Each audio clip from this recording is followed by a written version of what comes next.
everyone, and welcome to the finals of the StarCityGames.com Columbus Open Weekend. Cedric Phillips, Patrick Sullivan here in the booth to bring you our final match of the weekend between Stephen Dykman on the left, the #1 overall seed with green-black aggro, and Brennan DeCandio on the right with black-green Delirium, #2 overall seed. #1 and #2 all weekend long. Rarely do you see them face off in the tournament, in the final round of the tournament, but here we are.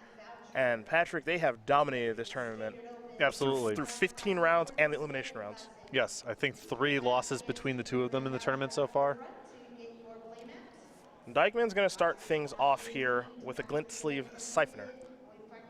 And this is another one of the cards that I think gives Dykman an edge in just playing the nuts and bolts, non-synergistic game of Magic. If this thing sticks around, it's worth some extra cards. It allows him to bridge to Tireless Tracker plus land drops and then to his top end.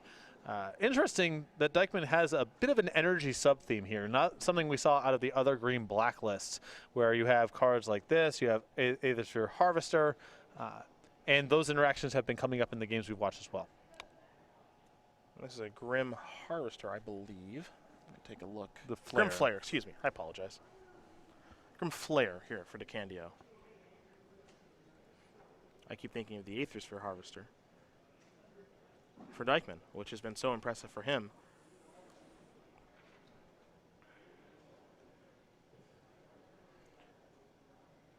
For Stephen, we'll see how he wants to move forward on his third turn of the game. You know, we talked about how impressive DeCandio was in his previous match. Dykman was equally impressive in his quarterfinal match. He mulliganed to 5 on the draw and missed a second land drop, and then by the end of the game, it looked like the other person was the one who had mulliganed to 5. Yeah. Didn't even get close to losing that game.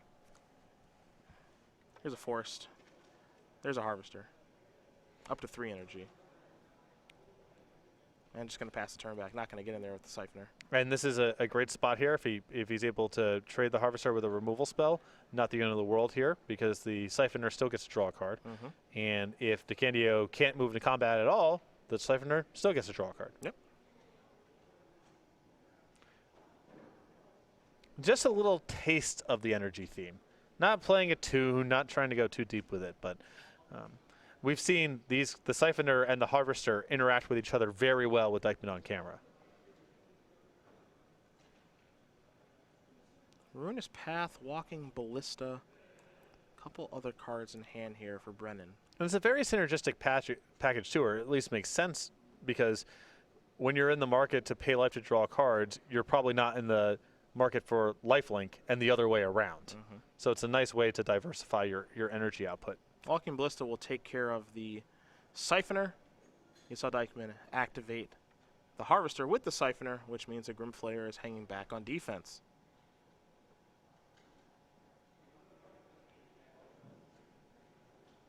Four mana here. That's a Walking Ballista for 2. And sometimes, you know, these tournaments week 1 are as simple as, did you figure out the best card in the new set? And both of these players getting to the finals with Walking Ballista being a huge part of it. Yeah, 3 for Dykman, 4 for DeCandio.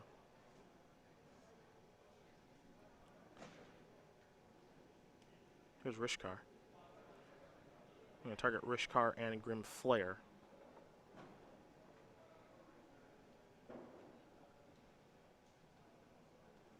How impressive has Rishkar been for you this weekend?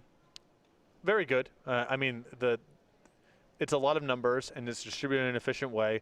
If you're playing kind of regular Magic with it, it's above rate to begin with. And if you're really leaning into counters matter sort of stuff, like DeCandio and Dykman are, it's even better than that.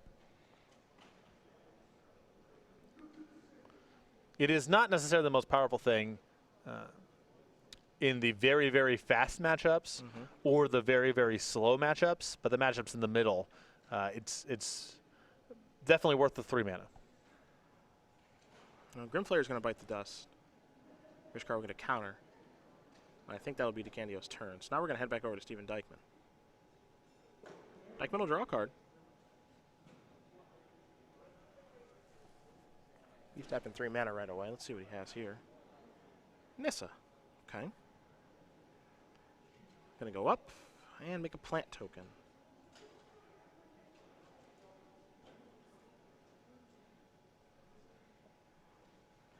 Unfortunately, that cannot crew the Harvester. And you can tell Dykman was trying to sculpt this game in such a way where he would really get a window to play that hissing Quagmire. It's been jammed up in his hand for a long time, and his only source of black mana for a while was that Ether Hub. So he's slowed the game down a little bit. DeCandio's not up to all that much, and he can make a proactive play that turn and also get his enters the battlefield land tap into play without disrupting his tempo. So DeCandio's drawn the card that I am most interested in the matchup, and a card that he has been a big fan of all weekend long, and that's Mindwreck Demon. Now, the interesting thing about Mindwreck Demon is here's an attack by Rishkar, and now Ruinous Path's going to take care of the Nissa, Grim Flayers to follow up, is Mindwreck Demon does get checked pretty well by the 3/5. Yeah. So I do still think it's good here, but it's not the end-all be-all. Dykman will draw a card. It looks like he picked up a copy of Tireless Tracker. So he's going to play that. Now he'll play a Blooming Marsh, get a clue. Now he's got a way to turn on the Harvester, and he's got a way to start building towards card advantage. Yep. And this is Dykman's edge in the matchup. Yep. He just looks at more cards than DeCandio does. DeCandio will draw a card, picked up another Grim Flayer. But this is not a squad that can attack through the 3/5. Yep. And if Dykman gets to start rolling with Tireless Tracker, you know, that's been his recipe. We've watched him play a number of creature-oriented matchups. And the path for him a lot of time has just been slow the game down a little bit and then just find extra cards. Mindwreck Demon is going to turn over a bunch of cards, an instant among them, which means that Delirium is online. So doesn't have to worry about the 4 life.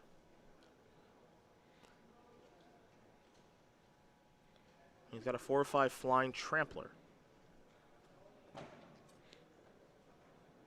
Rishkar will allow DeCandio to play another copy of Grim Flayer, and now Dykman will take the opportunity to sacrifice a clue to draw a card.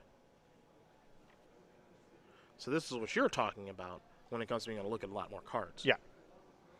The board's locked up right now, and this is the process of Dykman starting to pull away a little bit. It'd be very nice for him to have a land drop here, of course. But if he doesn't have lands, he's got spells. Well, he does have a land, and he does have spells. This in Quagmire is the land, so there's a clue. The spells are Nissa and Fatal Push. And Fatal Push a really good one to have here, because if DeCandio draws a removal spell, that might be enough for him to make an attack.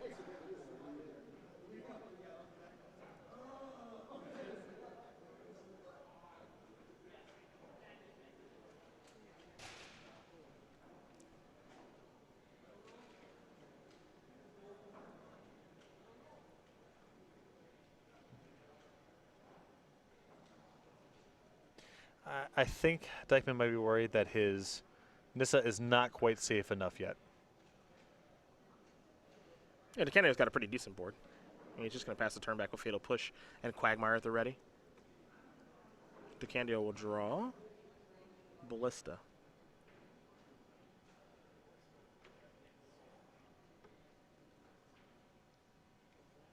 He's got to figure out how he wants to use that. So I do think that's a pretty good draw.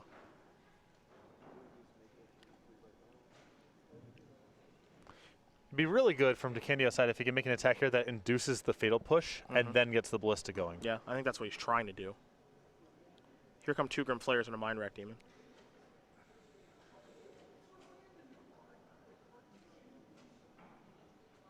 I'm going to start by sacrificing a clue.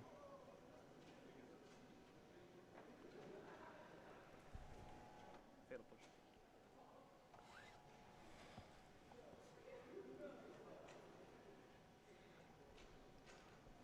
Oh, that's fun. Oh, yeah. Clue plus Revolt. Yep. Took me a second. Clues matter. Clues matter. It's not anything can be killed by Fatal Push. I mean, I'm guessing the line here is I suppose he can wake up the Marsh here, too, if he wants to. If he wants to, if he's willing to, or the Quagmire, rather, he can put 3/5 on a 4/4. The Quagmire in front of one of the Grim Flayers, and Fatal Push whatever he doesn't want to block. Yeah.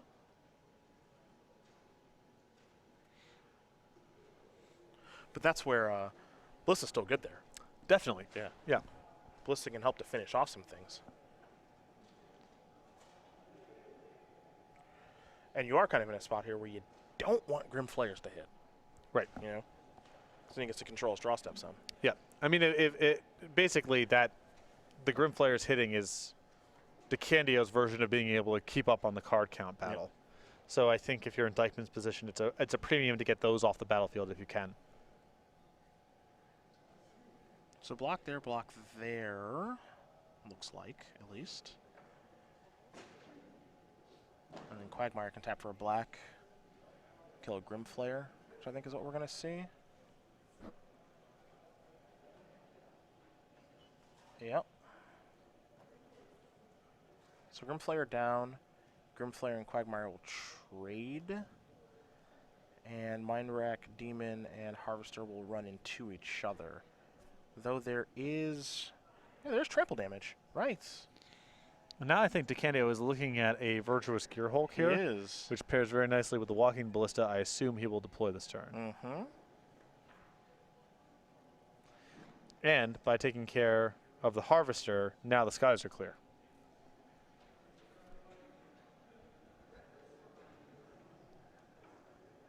So he does not want... There's another Walking Ballista in there? Yeah. He gets rid of the Evolving Wilds and he keeps two stunners on the top. Yeah. It's not bad. I think he'd be happy with both those draw steps. Ballista. Finish that off.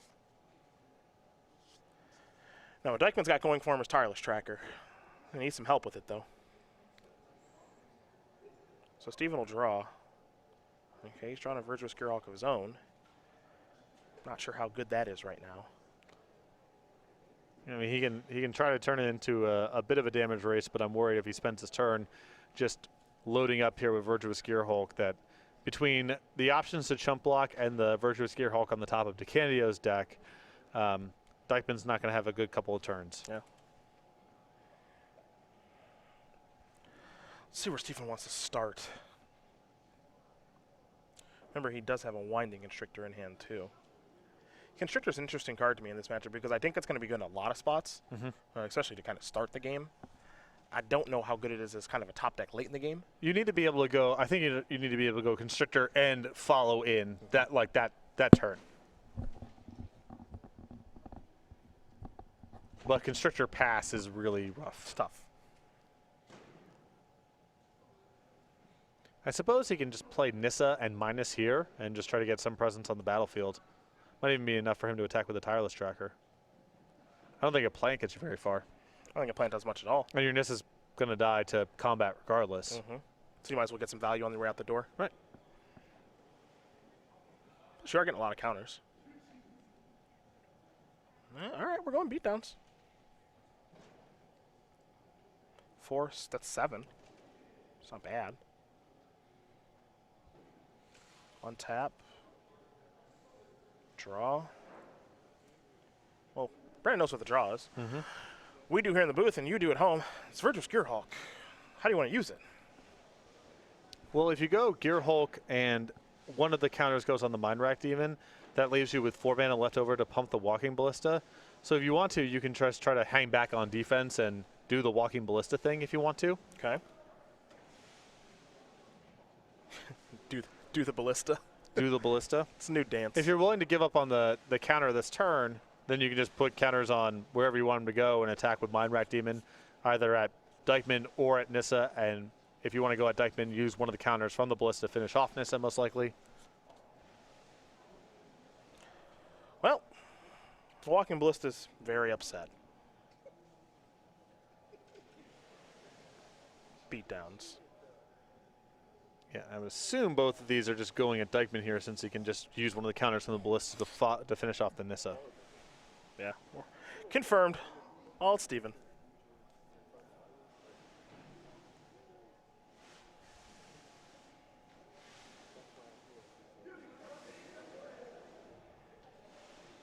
I don't think any real good blocks to be had here, right? You can chump if you think that DeCandio's intent after the fact is to gun down your Tireless Tracker so you get off the battlefield, but I guess that's the case regardless.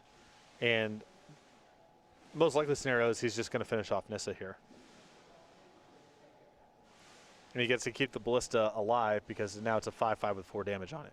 Assuming that he finishes off Nissa. Yeah. He's not even going to bother with it. Never mind. He's going to do it on upkeep. Okay. Which is Sure. the best time. The best right, time. Yeah. What's the no point in doing it on your own turn? Maybe you made a mistake, something like that. Yeah. Just take care of it. I guess the reason is now you turn on Revolt on his turn, but okay, that's a good point. Not a huge deal.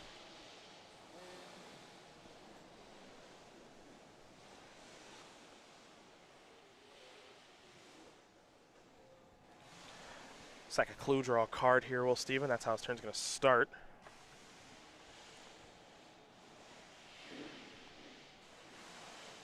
I've been a little bit more impressed. Well, Rich Card's been better than I thought. Yeah. I didn't think the mana generation was going to be that relevant, or the counters. I didn't know what to expect kind of going in. I know that Top Level Podcast, Chapin and Flores got to kind of preview this card, and it's a lot better than I thought. So I think the real secret here is Walking Ballista. The card allows for some explosive starts. It's a good distribution of numbers, but often in mid-range matchups, 3/3s and 4/4s don't really matter, and the game has a certain point where you flood out, and then how many impactful cards that you have, and often the good mana accelerators look bad in spots like that. But if you have Walking Ballista as a dump later in the game, then you have this great outlet for all your extra mana, and I think that really changes the value of the creature. Makes total sense.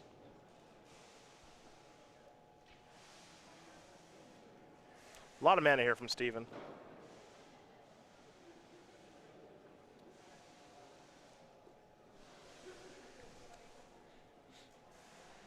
Here's the Gearhulk.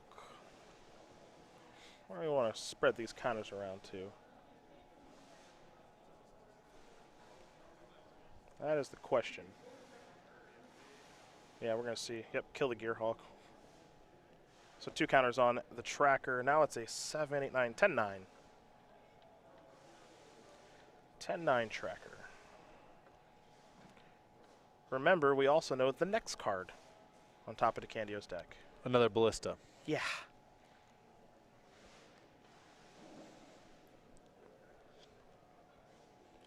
And tracker can't do any good attacking. So DeCandio will untap slowly but surely and draw another copy of Walking Ballista.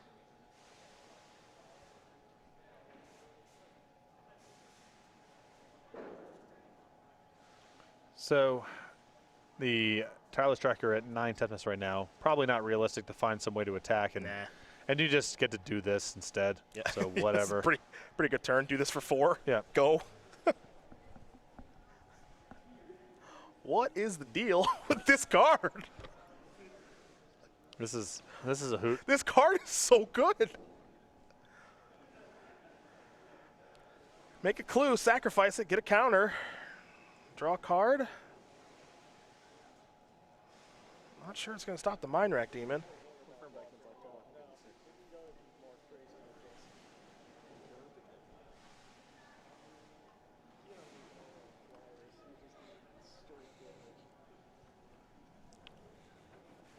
It reminds me a lot of the first time I saw Hangerback Walker. Yeah. Where, everything kind of unfolded. It's like, oh, okay. Oh, right, you can sacrifice for a value. Oh, right, you can make a bunch of 1/1s, which is annoying to deal with. Like, it just kind of all unfolded over the course of the weekend when it debuted. And I feel like I'm just going through deja vu. Here comes Tracker. So to me, the difference is I think Hangerback on 1 is way more powerful than Ballista on 1. Sure. But there's an inflection point somewhere where Ballista on, I don't know if it's 3 or 4, but it's around that range where it's better than Hangerback Walker, or at least appears to be. That's dead. Yeah. Put that in the graveyard. Yeah, that's just true. That's dead. That's also dead. Yeah. those are not alive. I'm going to anymore. respond. Yeah. They're dead. It's a good choice to respond. Put them in the graveyard. Yeah. Okay. Yeah. And now you're dead. Yeah. Okay. All right. Yeah. On to game 2. Brennan DeCandio got to win game 1 here over Steven Dykman. Black-green Walking Ballista up a game over green-black Walking Ballista, more or less. There are other things going on here, but boy, is Walking Ballista a good card. We're going to start with Steven 4 Transgress the Mind, 3 Natural State, 2 Lost Legacy, 2 Ob Nixilis Reignited, a Fatal Push, a Murder, a Grasp of Darkness, and a Tireless Tracker. He's got cards to work with. So I like the bottom of the screen a lot here. The Ob Nixilis is the Fatal Push, the Murder, the Grasp, and the Tireless Tracker I think are all great here. I'm not a big fan of Transgress in matchups where the game kind of drags out and people are playing off the top of their deck a lot. But if Dykman feels like the game is going to be determined largely by the 3+ cards post-board, then you can bring in the Transgresses. For Brennan DeCandio, 3 Lost Legacy, 3 Yahini's Expertise, 2 Natural State, 2 to the Slaughter, an Ishkana Graph Widow, a Kalidas Trader of Get, Nissa Vital Force, Noxious Gearhawk, Ob Nixilis Reignited. Keep in mind, he's got a little Traverse the Wall package here. Yes, I think the 2 copies of 2 to the Slaughter are a little mopey in the matchup, but if he's concerned a lot about Nissa, I think it's a justifiable card. I'm more interested in the 1-ofs. I think the Ishkana, the Kalidas, the Nissa, the Noxious Gearhulk, and the Ob Nixilis are all great to have as tutor targets, as appropriate for Traverse the Wall, and also are just okay 1-ups to draw over the course of a long game.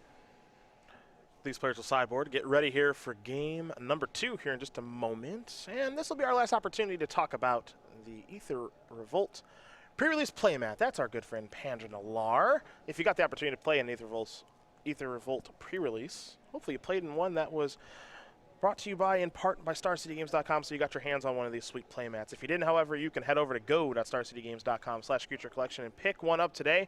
Don't have a ton of them left, but we know that a lot of the community did enjoy this one, myself as well, drawn by, again, the very wonderful Andrea Radek from StarCityGames.com. So, again, go.starcitygames.com/creaturecollection, pick up your copy of Pandra Nalar today. And for Amin Cat, you can expect something cool coming really soon. Spider-Man on your right. Yes. Spider-Man, Spider-Man. There's more lyrics to that song. I don't know it, though. I think it does anything a spider can, but no one knows the lyrics past that point. Those are the only lyrics anyone knows. Spider-Man, Spider-Man does whatever a ballista can. Just change the song. So it's very telling here. I think the 4 Walking Ballista in DeCandio versus the 3 in Dykman's, and I know that looks subtle, but 3 on week 1 feels very much like this card's on diminishing returns. I don't really know how good the second copy is in the game. It's a little on the clunky side. I don't know if it's good in every matchup. And the 4 is, no, this card's great, and I just want to draw as many copies of it as possible. Yep. He just did a DeCandio, win or lose. I'm with you. I think he has a deck in the tournament. But I think he's just done a really nice job of mixing the 2 elements. Yes. In Dykman's deck, he's done a nice job of mixing energy into his deck. Yeah. But Brennan has mixed Delirium into his deck. And yes, we don't have Emrakul anymore, and really Ishkana's not very good anymore either. I think I agree with the assessments about that. But Grim Flayer still is good. Mindwrack Demon still is good. Or actually has gotten better now, so I like what he's up to. Really, only the Winding Constrictor is a card that doesn't really play Magic very well on its own. Everything else in his deck is good individually, and with the right setup becomes great. And the Winding Constrictor is so powerful of a payoff alongside many of the other cards that he's playing that it's worth it, even though independent of other things, it's not doing a whole lot. And we can't forget about Traverse. I know we're not it's not Traverse for Emrakul anymore. And he's only playing 3 copies, which is, a statement of both, I don't reliably get to Delirium early on in the game, and also I don't really have high impact cards to be finding. You don't have Emrakul on the top end to lock up any late sort of game. So the creature base for a Traverse deck, game 1 at least, is really redundant. 4 Grim Flayer, 4 Winding Constrictor, 4 Walking Ballista, 4 Virtuous Gearhulk, 4 Mindwrack Demon, 3 Rishkar, 2 Tireless Tracker. Post board, then he gets a lot of bullets, and they're bullets for long games. I've just been informed the rest of the Spider-Man lyrics via Twitter. Okay. Via one AJ Soccer. It apparently spins a web any size, catches thieves just like flies. Look out! Here comes the Spider-Man. And then he said everyone knows that. That is not true. Certifiably false. That's not true. We can confirm 2 of us in the booth didn't know. Yeah, so that's not true. Cedric didn't even know the second line. That is true. That is true. I can hum it. Doesn't mean I know it, but I can hum it. Those are good lyrics. Yeah. Whoever wrote that song, genius. It's a sweet jingle. Yeah, I like that little tune. Like I said, I'll make a Walking Ballista theme out of that. What is your favorite theme song from a television show? Ooh. Or movie, I suppose. That's tough. Should I just know off the top of my head? I feel like you know off the top of your head. I do, but I'm curious what your answer is. I really like the theme songs for The Office and Parks and Recreation. Okay. They're very fun to hum, especially The Office with the piano and everything. Okay. I enjoy that one a lot. What is yours? Pink Panther, not close. Just not even. That's cheating. Just That's not even. cheating. Just not even any other. Any other answer, it can't be your favorite. If you answered, if you answered any other song, it's because you didn't think of the Pink Panther song. Well, you're right. Yeah. You're right. That is a great tune. That's a great tune. Can we get the rights to that song to play at the beginning of the reel when we go live? I assume it's pricey, you know. That's probably not cheap. Because it's the best song of all time. It's probably not so cheap. It's probably pricey. Yeah, it's not particularly cheap. But I can talk. I know a couple people. Okay. So I can get figured out here. That'd be great. Yeah. What's the video behind it? Because you have to make the tune to it. So is it like Joe Lissette sneaking around? Just clips of people very slowly activating Sensei's dividing top, just looking at the top three. Yeah. Do do do do. Something like that. Okay. I don't know. I would be involved in the creative process. Okay. There's a lot of different directions you can take it. Between this and the Ultimate Guard salad bag deck shuffler. Yep. You have really been on top of the ideas this weekend. I must say, you are just you're basically printing money. I'm a branding and licensing genius. Yeah. You're basically printing money this weekend. People don't know this about me. What were your Devoid shirts? That was a great idea that never got off the ground, and I should have struck when the iron was hot, but I messed up. After they released Devoid, I wanted to make shirts. I talked to you about this kind of jokingly, but never got off the ground. Of shirts that had whatever color, blue shirt, red shirt, you just make them all in different colors. And the front of the shirt is just the italicized reminder text for Devoid. It just says this shirt has no color. And it's like, well, I know you're lying because it's blue or green or whatever, just like you were lying on the Devoid cards. But now, it's not as topical as it was. Yeah, we're past that You're point. going to have to get me in the foundational meetings. You can't wait until it's no longer the newest block and people just don't care. I know. I'm working on it. Yeah, I'm working on it. That's another. That was said on the air also, people out there, which is intellectual property. If I see you outside the opens selling these shirts off a rack, we're going to have words. Your people going to talk to their people. Yeah. And you would much rather deal with me than my people. Both these players going to take a look at their opening hand. We'll see if they're going to keep 7. Looks like Steven's happy. We'll find out if Brennan is here in just a moment. As game number 2 going to be underway here shortly.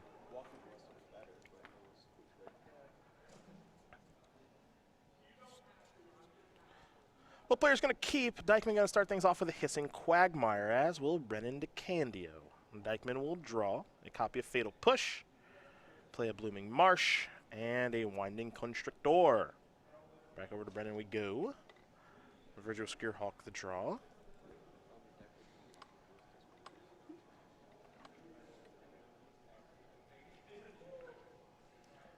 Blooming Marsh here. Double Traverse there. Okay. Just going to get some lands. Take care of land drops 3 and 4. Swamp and Forest is what DeCandio is looking for. Is it a counterparty? Yep. Oh, yeah. Oh, that's yeah. just Yeah, it's a beatdown. it's a synergy fest.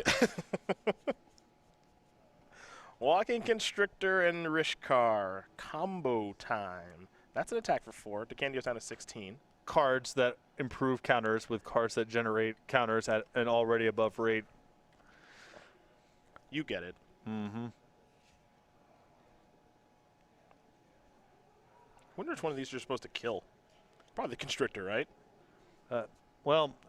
It's... I guess it's a function in some part if you can block the next turn. 4-4 versus 4-5 is different sized. In for 4. Follow-up. Tracker. No land to play, however. DeCandio will draw. And the ceiling on the Constrictor is much higher. Yeah. Here's a land. Constrictor, Ballista, 2-2. See you later, Tracker. Pass the turn back. Dykman will draw. There's a Tracker, a Murder, some other things going on there for Could Steven. really use land number 5. Yeah. He had Obnixilis in hand, too, which would be a great card to slam down here. Yeah, he's looking for running lands right now. Stuck on. Oh, I guess the Rish card adds mana. Right. Pardon me. Yeah, could use land number 5. You're right. Let's see what this is. Looks like a fatal push. Okay, get a fatal push. Attack, I suppose. Can't really do a second Rish card because it's a legendary. Yeah. Yeah. I guess maybe that's another argument for DeCandio's removal spell usage the last turn. Mm-hmm. Another tracker. Pass the turn back. DeCandio will untap. Draw. Grasp of Darkness. Deal on the Virtuous Gearhawk and some other toys in DeCandio's hand. This is one of those games where a card like Ishkana looks real good. He's just going to go with Virtuous Gearhawk, making 8/8. Hope there's no answer on Dykman's side, but we got a good look at his hand. He does have a Murder there. And Obnixilis if you can draw a land. Yep, which he didn't. But Murder will take care of that. This is an attack for 6. DeCandio's down to 6. Tough spot to be in with your opponent missing land drops and hoping that your Gearhulk is good there, but it is the highest ceiling play, and he couldn't really cobble together two meaningful spells anyway. He could have, grassed something and then played his own Rish card, but that wouldn't have been an effective blocker. Had to get a little lucky to try to pull back in. He's still got some toys to play with here. He's got another Traverse in hand, and he's got Delirium, because Artifact Creature, Sorcery. Actually, no. I don't think he does. To the sideboard he's going to go. Make sure he knows the configuration of his deck. I think he has Artifact Creature and Sorcery. I think that's it. Yep. A little short. Well, he can grasp, and then he's there. True. So you can have a line of play of something like Rishkar plus Grasp, and then hopefully Traverse and set up something like Ishkana or Noxious Gearhulk to stabilize from there. Rishkar currently a 4/4. I wanted to make sure that thing's not a 2/3 for some reason. So can grasp it. Will grasp it. Follow up. Traverse. He's got Delirium. We saw him go to Gearhulk last time. Okay. Going to go to Gearhulk again this time. Okay. I think the thought... Okay, well, this turn's awesome. Yeah. Great looking turn. Yeah. One card left in hand, which is the Gearhulk. And now Dykman maybe needs running lands. Although now if he has the other copy of Rishkar, that's unlocked. Yeah, yeah. But Gearhawk's a real doozy Yes. that he's got to worry about. 3 Traverses for Brennan, right? That's all of them. Yeah, he's used them all. Okay, so that package is out the window. But a lot of his hypothetical Traverse targets are also just good draw steps right now. Tracker, 2 clues. Dykman might be settling in for a little bit of a longer game. The question is if he gets to do that. The problem with Noxious Gearhulk is it just flips the game around really fast into a lethal attacker. If Dykman's confident he has the breathing space to get to Obnixilis, then that's a different question. Then the clues, he can start leveraging those and just try to run away with the game in the way that I think his deck does, which is just kind of generically trade off and draw extra cards.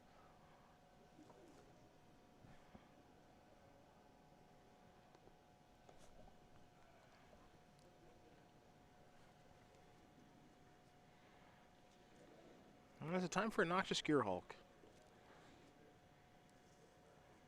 I think the question first is if DeCandio wants to attack. Because if he offers up here, Dykman probably doesn't block. He then has Noxious Gearhulk. The following turn, if Dykman wants to spend his turn cracking clues, that forces a trade. And are you comfortable with Dykman having to trade his turn off to get your Gearhulk off the table? Sure, sure. The reason that I bring this up is the other card in his hand is a Rishkar, and he kind of needs to make some effort to trade this off to be able to play the other one in his hand. And there's Gearhulk, going to take care of a tracker, pass the turn back. DeCandio will gain a little bit of life. He's up to 7. Dykman down to 17. What does Steven want to do here? And I suppose with the Noxious Gearhulk trigger getting a little bit of life, if DeCandio wants to, he can just say no blocks.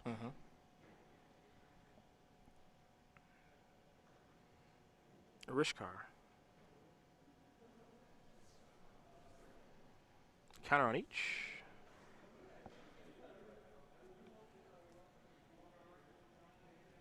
Five mana now, too, for Dykman. So Nicholas is certainly online. Just going to pass the turn back. DeCandio will draw Swamp to go along with his Rishkar.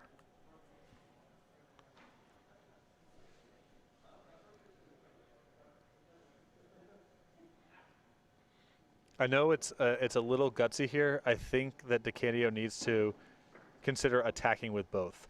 Huh. Because either you trade your Rishkar off with something, or they double block the Noxious Gear Hulk.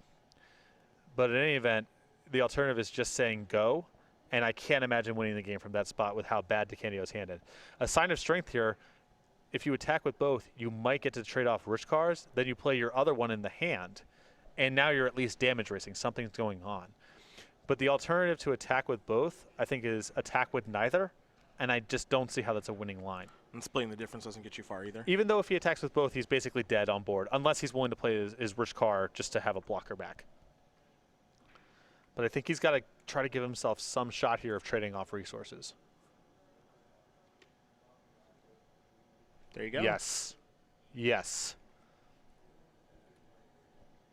Love it. And this is an attack that says, my hand's live. Yep. Even though we know it's not. Yeah. But this is, you got to at least keep up appearances. Well, I mean, that's why. I mean, look at the reaction. Right. Because, I mean, and getting in that 3 points of damage last turn was critical because it means the Noxious Gear Hulk is a 3-turn clock. Yep. And if you double block the Noxious Gear Hulk and DeCandio has a removal spell, That's hell on earth. so like there's a lot of ways this goes bad. I think Dykman has to take this attack at face value and at least trade off Rishkar with something else. Or his Tyler Tracker, whatever.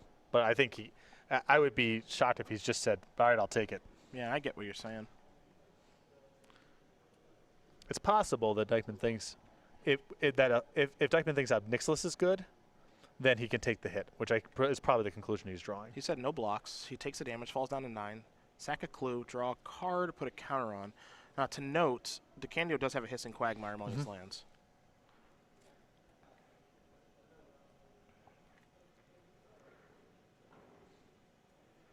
Harvester, Walking Ballista, the past handful of draws here. It's a heck of an attack there from DeCandio. Yep. I will say that.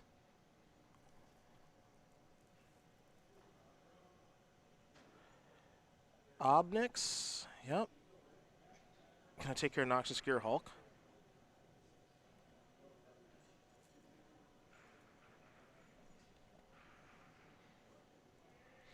Just going to pass turn back. And I like just holding back I like here. holding a lot. You got 2 spells in hand plus Obnixilis against nothing. Yeah. I like holding a lot. Don't try to turn this into a race right now.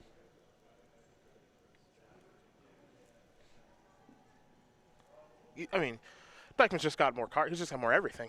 He's just got to play more turns. Yeah, this is the winning recipe, and we've gotten to see both ends of it right now.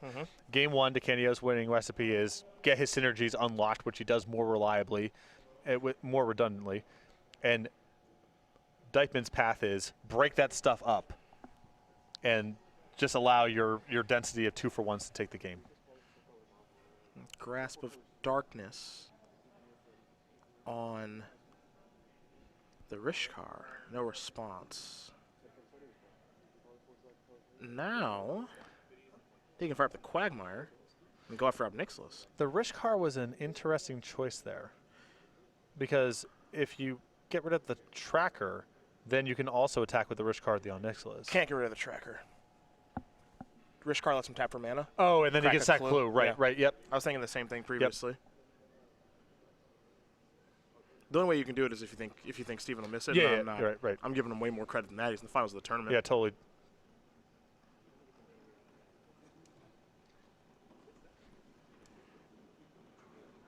Tracker in for. It's lethal. Yeah, it's lethal, right? Yep. Harvester could be some real trouble here. And now Siphoner. Trying to think of what Brennan's best draw is. And he's out of the Noxious Gear Hulk. I mean, probably Ishkana, Yeah. I would have to guess. Didn't see what he drew. the pass.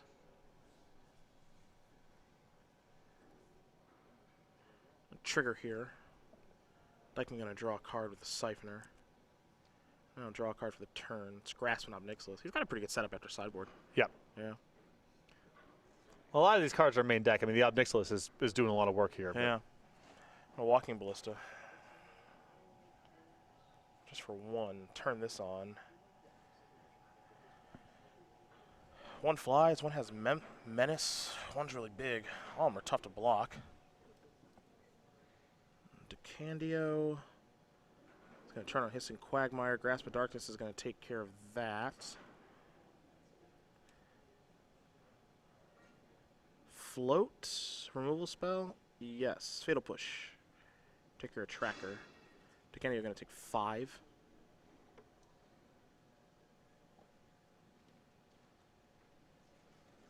Pass a turn back, and even Ishkana doesn't get him out of it now. Right. You can just move a counter onto the Ballista. Yep. So, game number 2 goes to Steven Dykman. And green-black aggro ties things up here against black-green Delirium. I think both these decks are really good. So there is a recipe from both of these players. Can DeCandio get a better battlefield and get his counter stuff going on versus Dykman just picking that apart and winning with 2-for-1s over a long game? That's the question. Yep. And we've gotten to see both so far. We're working on learning the answer. This is interesting stuff here. I like both of these decks a lot. I gotta say, I know I'm harping on it a little bit here, but I like what both players have brought to the table. They fall underneath the same spectrum because they're the same colors, and they're trying to do some of the same things. A lot of the same cards. Yeah, but I think both players are up to something really, really smart here. Do you think anything changes player draw?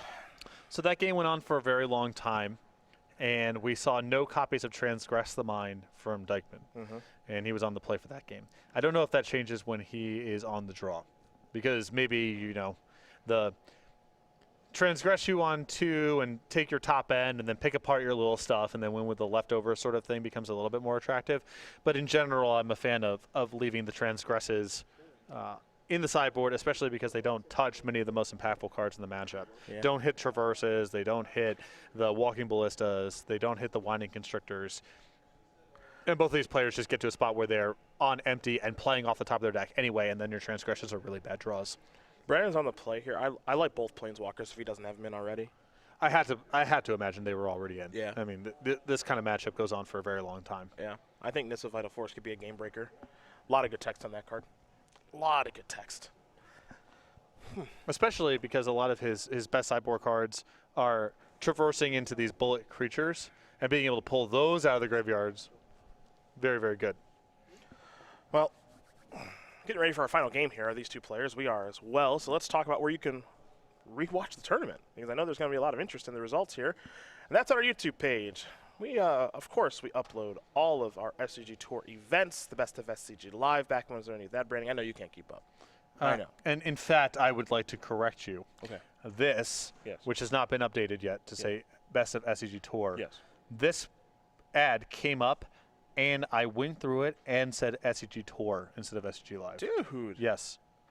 Look at you. A branding expert. Yes. Split Second versus Series Commander versus Magic Online playtesting. Do not want to hear it. And a whole bunch more. Subscribe today at youtube.com/StarCityGames. Become one of over 100, almost 110,000 subscribers, actually. So thanks to everybody out there for subscribing to the page. Hopefully you're enjoying some of our new shows that we brought out, like Split Second with Jeremy Knoll, like Mini Masters with we've had Jeremy Knoll versus Ross Merriam. We've had Michael Majors versus Justin Parnell, and this one you're going to like. You ready for this? Hit me. I'm thinking right now. I got to talk to both of them, but I talked to one of them this weekend. Stephen Green versus Todd Anderson. The problem, I mean, that sounds great.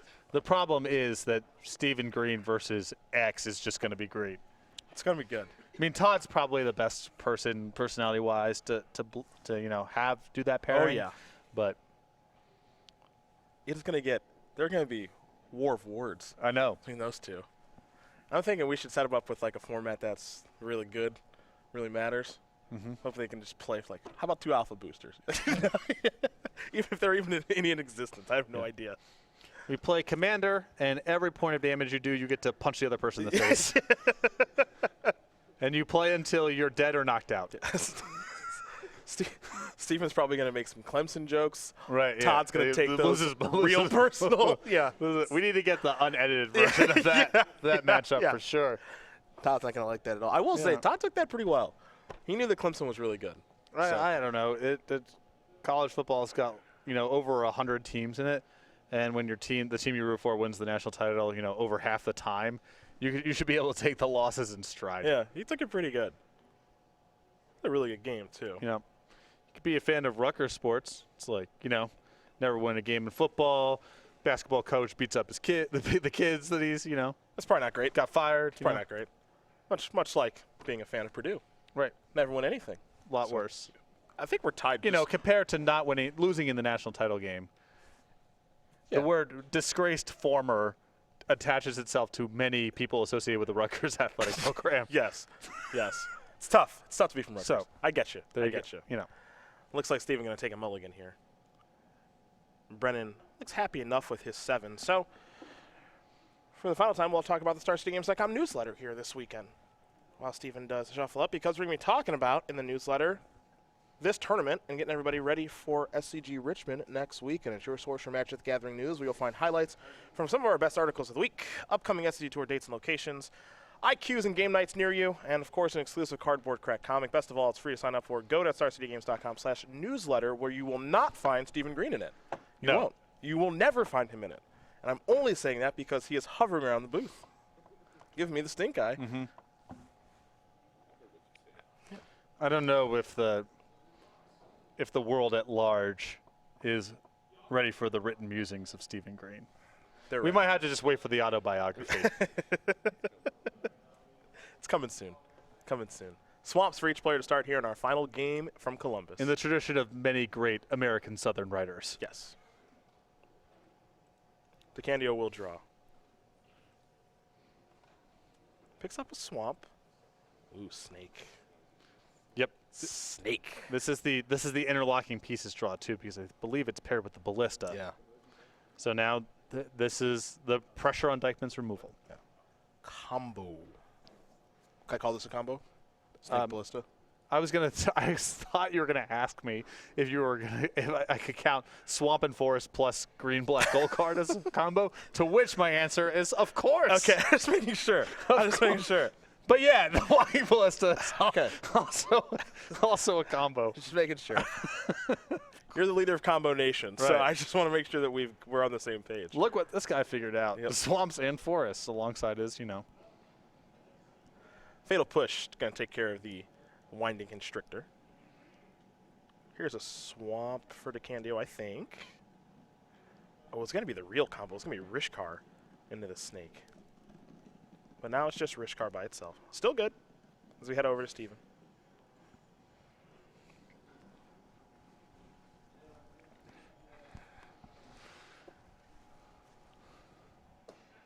No third land, maybe? I'm not sure. It looks like he might have a hub. I know he's got a servant of the conduit, but it does make some sense that if he has a removal spell to be scared of what Rishkar could bring to the table early, like a Gear Hulk. So there's a lot for Dykman to think about here. I know relative unknown coming into this tournament, but he's played well. Yes.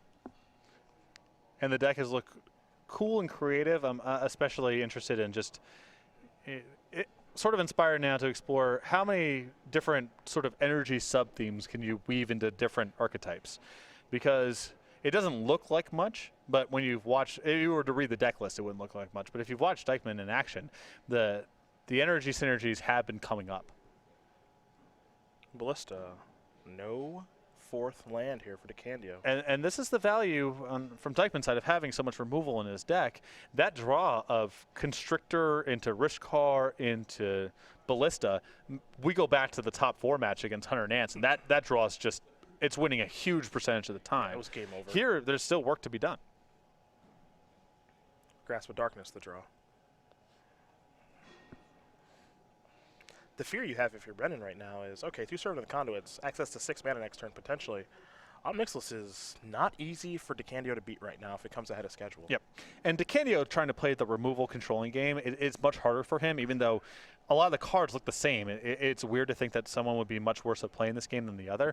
But because Dykman just draws so many extra cards, he has more 2-for-1s laying around, that if the game drags out, Dykman's just drawing to more copies of Omnixless. He's drawing to more copies of Tireless Tracker.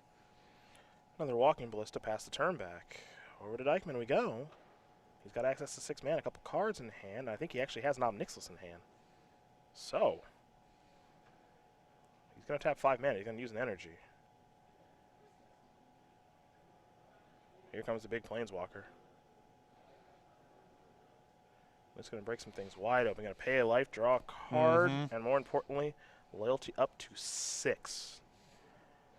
Hissing Quagmire's land for the turn, and now here's a Fatal Push.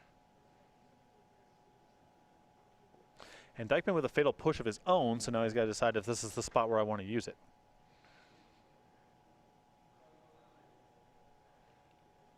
And at this point, it's sort of hard to track the numbers and all the various implications with Omnixless, but if you think you're going to Fatal Push anyway, that's likely to happen, just do it now. Don't allow that Omnixless to take a hit that it doesn't need to. DeCandio going to draw a card. Picked up a Winding Constrictor. Mana currently the issue here for Brennan. Well, it's mana, and also the cards in his hand are ineffectual. He's got removal spells, which is whatever. He's got creatures he can't really play in the face of Omnixless. There's Constrictor, pass the turn back.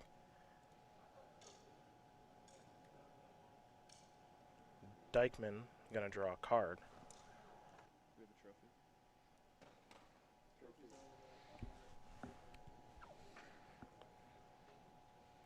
Up goes the elevator on Omnixless. Force the draw. So going with a hub and I believe a harvester. Harvester's still plenty good here, though. Now this is a big land number 4 right here. Because if DeCandio can cast 2 spells in 1 turn, if he can pump the Ballista, if he can play Mind Rack Demon, he may be able to pressure the Omnixless. If he misses here, that's a hit. That's a hit. Okay. I think the door might have shut on DeCandio if he missed his land drop that turn. Thing is, he gets Omnixless off the battlefield, he's in great shape. Yeah. Well, his hand is 2 grass and a Mind Rack Demon, which is good. That's a good hand, but that's by no means a lock for him to win a protracted game here. Totally agree there. Mind Rack Demon. Trigger, top 4. And a 1. And a 2. And a 3. And a 4. He's got Delirium right now. Fatal Push among the cards that have been placed in the graveyard. We're going to head back over to Dykman, which means he'll get the draw card for the turn. Didn't get a great look. I think it may have been Rishkar. And now he's got to figure out how he wants to use Omnixless. Yeah, ideally, you would like to just be plussing Omnixless as much as possible and hope to just chain together enough removal spells and blockers and just win on 2 cards a turn. The minute he has to go down with the Omnixless means that DeCandio has a window with the Walking Ballista to take care of Omnixless, and now we're playing a game again. But the Mind Rack Demon might be threatening enough to attack the Omnixless that, Dykman's got to let it go at this point. And it's not like he should be upset with the value he got off his Omnixless. It's not, Omnixless did pretty good. Drew a bunch of cards and will kill a Mind Rack Demon and swallow a lot of DeCandio's mana over several turns. But if he doesn't feel confident in his ability to protect Omnixless next turn, there's a very strong argument for just getting rid of the Mind Rack Demon and cutting your losses. Yeah, now it's just about how much do I value this Planeswalker? How do I want to value this Planeswalker? Have I gotten the most that I can? It's up to 6. Draw. Forest. Now that's the high ceiling play. If he finds a removal spell off that Omnixless, then it looks great.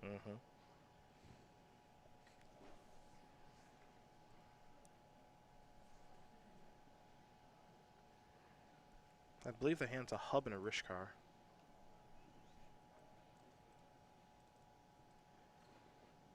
He's tapping more mana. It's going to turn that on. It might be Rishkaring here. Okay. Yep. It's Self and the Harvester.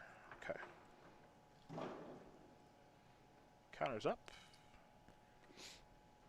Pass a turn. DeCandio on tap. Yep, he's clear on Delirium. No damage. Draw. Traverse, I think. I think that's pretty good. Yeah, he can't get to any of his big hits this turn. He could set up another Mind Rack Demon. If he's brought in the Kalitas, he has access to that the following turn.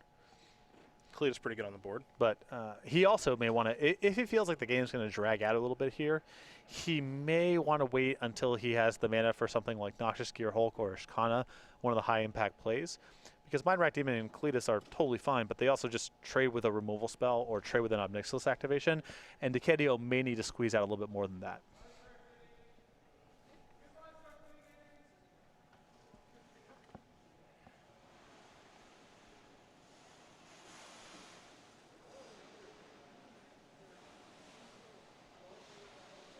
Interesting to see here.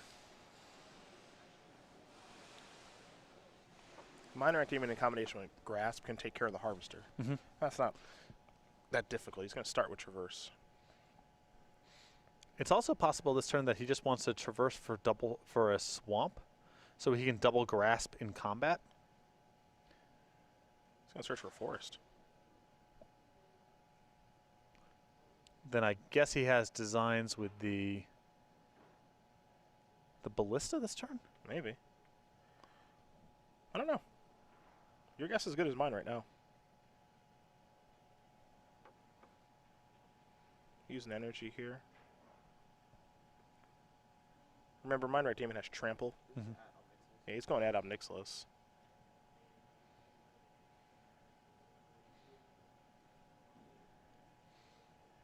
Harvester right now is a 4/6. He can turn it into a 0/2. Counter. Shoot once. Shoot again. Huh. That's not what I expected for the turn. I'm still, unless there's a double, oh, there's Virtuous Gear Hulk he's drawing too. Okay, Right. that explains the second Forest. Okay. Draw. Constrictor. How to use Obnixilis. And yeah, you just need the one payoff card here. If you drew a removal spell, it's so easy. You can just kill something, use Obnixilis to kill another thing, and If the game's easy. now you're coasting. Yeah. But as long as he's flooding out a little bit here, he can plus again. But then if he misses, he's got nothing going on. His Obnixilis is totally exposed. So that's the question for Dykman here. At what point does he sort of cash it in and say, I've gotten what I can get? And he's reaching for this die instead of grabbing another one. I think we're going down.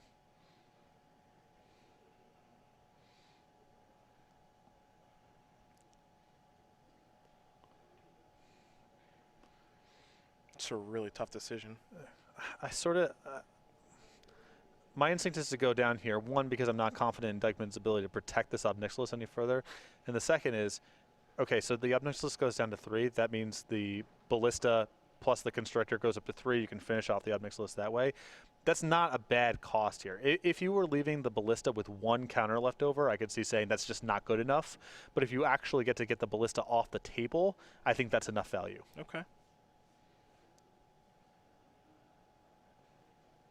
I think he's going to fire up the Quagmire, maybe. Yeah. Beatdowns, huh? Fair enough. Hey, man. Steven's played really good Magic. He's even found good spots to get damage in. Yep.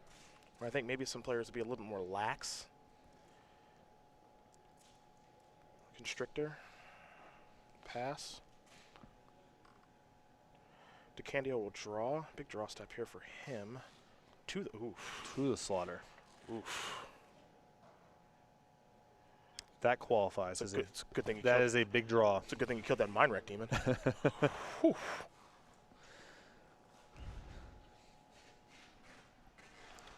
What's critical about this is if he had to just kind of cash in the Ballista to get the Obnixilis off the battlefield, that's just a pretty painful exchange. And let's see, he might even be able to do a little bit better. Yeah, he's going to get it all.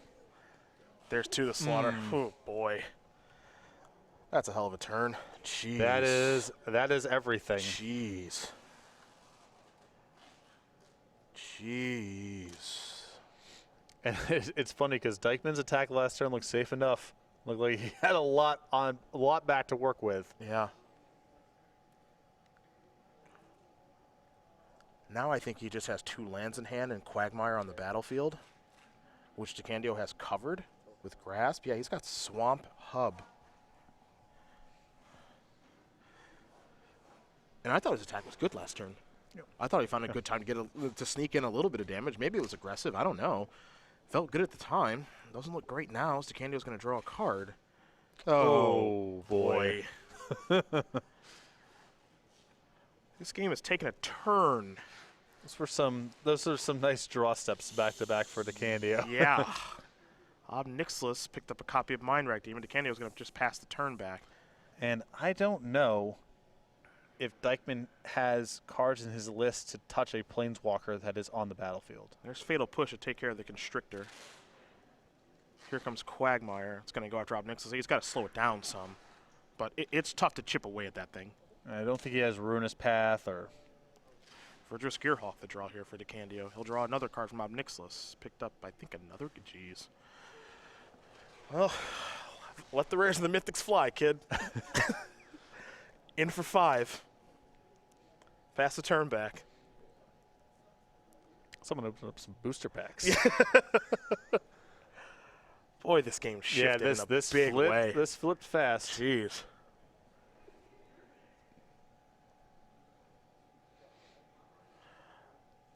I mean, outside of the attack, I don't know if there's more that Dykman could have done. I mean, it's the attack, though. Yeah, I mean, it is. It looked fine on the table, and maybe, you know, it requires a really specific set of cards from DeCandio.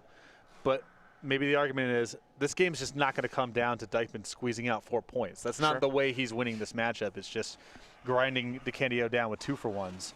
And is it just worth erring on the super side of caution? And I think it would have been bad regardless because Dykman was just leaning on the Obnixilus to keep him going. Okay. I think the 2 to the Slaughter might have been a backbreaker anyway, but the attack of the turn previous definitely cemented that the Grass plus 2 to the Slaughter was going to be too much. It was good. That's for sure. It was good. 2 to the Slaughter has been great every time we've seen it this weekend. Yeah. Every time. Melissa's going to do its thing now. It's going to take care of Rishkar.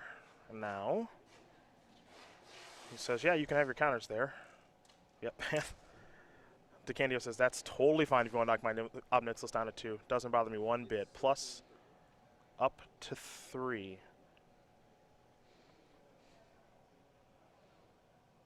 DeCandio will draw a card. Pick a Tireless Tracker. Another Gearhulk on the Ballista. 7, 8, 9, 10, 11. That is going to do it. Brennan DeCandio is going to win this match here over Steven Dykman. 2-1. Black-Green Delirium wins your first Aether Revolt release tournament. And, more importantly, and this cannot be understated, he has just won back-to-back Standard Opens. Congratulations. That's quite the accomplishment. Unbelievable. In very different formats. Yes. With not the same deck, obviously, but the same archetype. And we're going to bring him into the booth here for a winner's interview in just a second. But this cannot be understated. At some point, today, tomorrow, whenever you have time, go watch the deck tech that I had the opportunity to do with him.